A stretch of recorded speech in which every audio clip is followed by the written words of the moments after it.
From pro players making rookie mistakes to a loss of $1 million from a simple mistake, these are some of the dumbest golf moments in history ever caught on camera.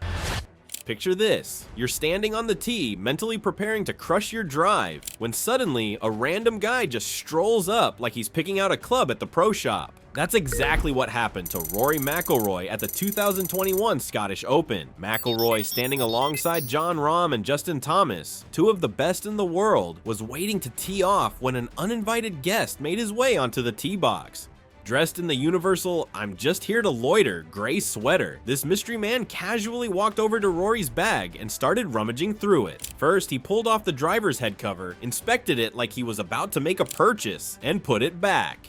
But no, that wasn't enough. He then reached in again, grabbed an iron, and just walked away with it.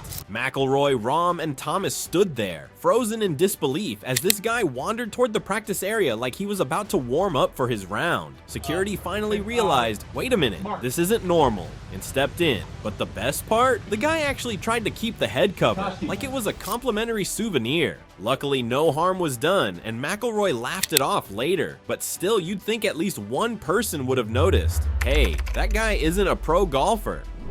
Imagine this, you've got a 6-shot lead going into Sunday. The trophy is practically yours. All you have to do is play normal, steady golf. Now, imagine you go the entire final round without making a single birdie. That's exactly what happened to Dustin Johnson at the 2017 WGC HSBC Champions. For 54 holes, DJ was untouchable. He was almost surgical in the way he dismantled the game. But on Sunday, he played like a man who accidentally picked up a putter from a gift shop. 5 bogeys, no birdies, just pure misery. Meanwhile, Justin Rose, who started the day 8 shots behind, suddenly found himself in the chance of a lifetime. He probably assumed he was just playing for a second, until he looked at the leaderboard on the 14th hole and realized, wait, I can actually win this. And boy, did he take advantage. Rose shot a flawless 5 under 67 while the holes were playing dodgeball with DJ. By the time they reached the 18th hole, DJ still had a glimmer of hope. An eagle could have salvaged the day, but the golf gods declined, and his approach shot found the water.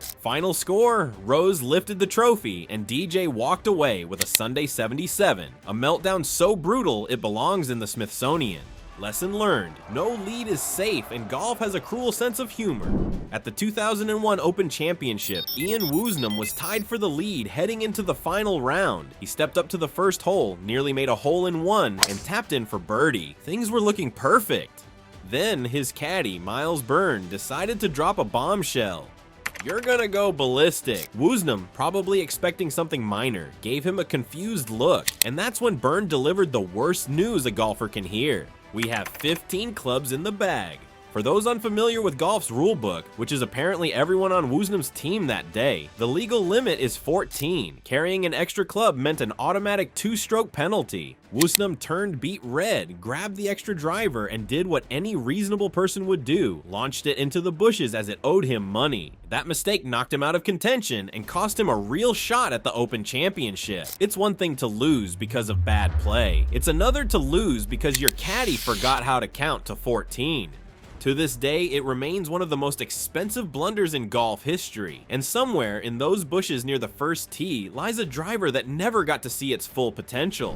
Golf has a lot of rules. Some of them make sense, some of them exist purely to ruin someone's day. Michelle Y found that out the hard way at the 2008 State Farm Classic. We had just wrapped up a fantastic third round, firing a 5 under par 67. She was sitting just 1 shot off the lead, primed for a Sunday showdown. Everything was lining up perfectly until someone remembered to check the paperwork. Turns out, after her second round, we had walked out of the scoring area without signing her scorecard. Seems like a minor mistake, right? Just run back and sign it real quick? Nope. Not in the world of golf, where the rulebook is written like a medieval torture manual. According to the LPGA's official rules, once a player leaves the designated scoring area, their score is final, signed or not, and if it's not signed, automatic disqualification. Let that sink in. Not a penalty, not a fine. Straight up DQ'd from the tournament. A well-meaning volunteer even chased Wee down, trying to get her to come back and sign it, but it was too late. The second she stepped outside that invisible, imaginary boundary line, her fate was sealed. One minute she was in contention, and the next she was packing her bags. All because of a technicality that felt like it was designed by a cartoon villain. The moral of the story, you can master putting, chipping, and driving, but if you forget to sign a piece of paper, none of it matters. John Daley is a man who plays golf like he just woke up from a nap and found himself in a major tournament. He's unpredictable, fearless, and often brilliant, but at the 2005 WGC American Express Championship, he reminded us that even legends can have their oh no moments. After 4 days of intense golf, Daley and Tiger Woods found themselves tied at 10 under, heading into a sudden death playoff. The crowd was electric. It was golf's equivalent of a heavyweight fight. Tiger, the relentless champion, against Daley, the lovable wild card. The first playoff hole? A stalemate. Both players matched each other shot for shot. The second playoff hole? That's when things took a turn. Daley faced a simple, routine 3-foot putt to extend the match. You could make this putt, I could make this putt. A blindfolded squirrel could make this putt. Okay, maybe not. But Daley, he missed it. Not by an inch, not by a bad break, just a straight up heartbreaking miss. The silence from the crowd was deafening. Daley stood there frozen in disbelief as Tiger calmly tapped in for the win. Just like that, it was over. To make things worse, Daley later admitted that he was so gutted by the loss, he went straight to the parking lot and spent the next few hours chain-smoking cigarettes and drinking Diet Cokes. It just goes to show, you can outdrive the competition, you can fight toe-to-toe with the greatest golfer of all time, but if you miss a 3-foot putt, none of it matters.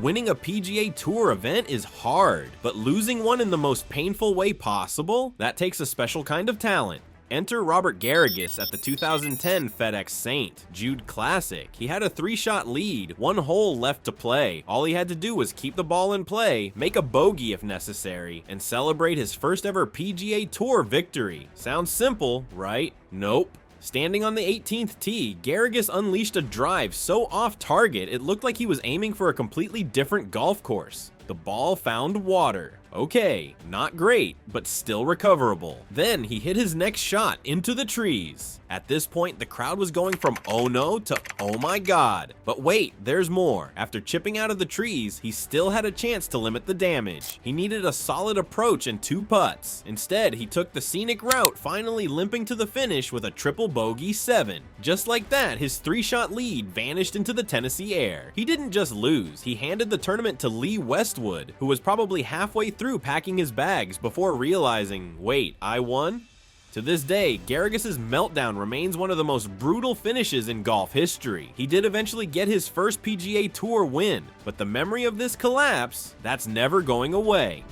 Golf is a game of precision, strategy, and apparently knowing which ball is yours. During the final round of the Masters, Cam Davis and Will Zalatoris were both in the hunt for a massive payday. Everything was going smoothly until the 15th hole, where they made a mistake so rare it felt like watching a chef put salt in their coffee. Both players hit their approach shots onto the green. So far, so good. But when they walked up to putt, they realized something horrifying. They had played the wrong golf balls. Cue the panic. Now, in any friendly weekend round, this would be an awkward, whoops, my bad. But in professional golf, it's a disaster. The rules clearly state that playing the wrong ball results in a 2-stroke penalty. No exceptions. Davis, who had been cruising toward a top 10 finish, tumbled down the leaderboard, losing $300,000. Zalatoris, he dropped from 6th place to 26th, waving goodbye to another $123,000. The total damage? Nearly $1 million.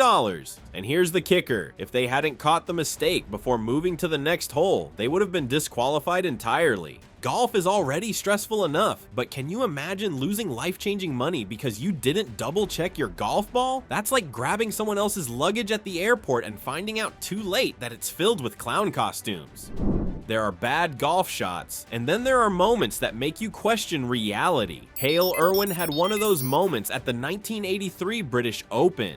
Irwin was playing solid golf at Royal Birkdale, right in contention. Then, on the 14th hole, he faced a simple 20-foot birdie putt. He missed. No big deal. It happens. But what happened next? That's the stuff of nightmares. Irwin walked up to casually tap in the remaining few inches. This was muscle memory, a routine tap in, something he'd done thousands of times in his career. And then he whiffed. He literally swung and missed. The crowd gasped. His playing partner stood frozen. Even the commentators needed a second to process what just happened. A professional golfer, a multiple-time major champion, had just taken a full practice stroke in live action. To make it worse, that whiff cost him dearly. He ended up losing the tournament by a single stroke to Tom Watson. Imagine losing a major championship because you straight up forgot how to make contact with the ball. That's like an Olympic sprinter tripping over their own shoelaces at the finish line. Irwin, one of the game's most precise players, had to live with the fact that his biggest mistake wasn't a bad drive, a poor approach, or a missed read on a putt. It was simply not hitting the ball at all.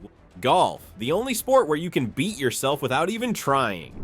Some golf mistakes are self-inflicted. Others feel like the universe just wants to mess with you. Álvaro Quiros found himself in the second category at the 2015 Portugal Masters. He was having a solid round, rolling along smoothly when he faced what should have been the easiest shot of the day, a 10-inch putt for par. You heard that right, not 10 feet, 10 inches. This was a no-brainer, a tap-in, a putt so short you don't even think about it. You just walk up, give it a light push, and move on. But instead of dropping into the hole like every other short putt in golf history, the ball did something unexplainable. It hit the back of the cup, popped straight up in the air like it was bouncing on a trampoline, and then rolled away. The crowd gasped. Quiros just stood there, staring at the ball like it had personally betrayed him. Even the commentators had no words. It was the golf equivalent of a magic trick, except the only person impressed was the ball, which had somehow escaped being holed. Statistically, putts from that distance are almost impossible to miss. It would take a 1 in a million angle for the ball to do what it just did, and yet there it was, rolling mockingly away from the cup like it had places to be. Visibly shaken, Quiros tapped in the next putt, making extra sure it actually went in this time. It wasn't a tournament-ending disaster, but it was a brutal reminder that in golf, even the sure things can turn into heartbreak. And somewhere out there, a physicist is still trying to explain how that ball didn't drop. Some golf collapses are slow and painful, others happen in an instant. Thomas Bjorn's disaster at the 2003 British Open, it was both. Bjorn was on the verge of history at Royal Street. George's 3 shots ahead with 4 holes to play. The claret jug practically had his name engraved on it. Then he reached the par 3 16th hole where his ball landed in a greenside bunker. No big deal, right? Just splash it onto the green and move on. Wrong. Bjorn's first attempt out of the sand hit the steep face of the bunker and rolled right back to his feet. Okay, bad luck. Try again. Same result. The ball trickled back like it had unfinished business with the sand. At this point, the crowd started to murmur. His lead was evaporating before their eyes. Finally, on his 3rd attempt, he got the ball out, but the damage was done. A double bogey erased his cushion. 1 hole later, another bogey sealed his fate. Meanwhile, Ben Curtis, a guy ranked 396th in the world, was sitting in the clubhouse, probably halfway through booking his flight home, only to realize he had just won the Open. Bjorn's bunker blunder remains one of the most heartbreaking moments in major championship history. 1 bad lie, 2 failed escapes, and a dream slipping away in the most agonizing fashion possible. Moral of the story, the bunkers at Royal St. George's aren't just hazards, they hold grudges. If you're curious about the funniest golf blunders, we'd be thrilled for you to subscribe. We can't wait to have you join us for the next video.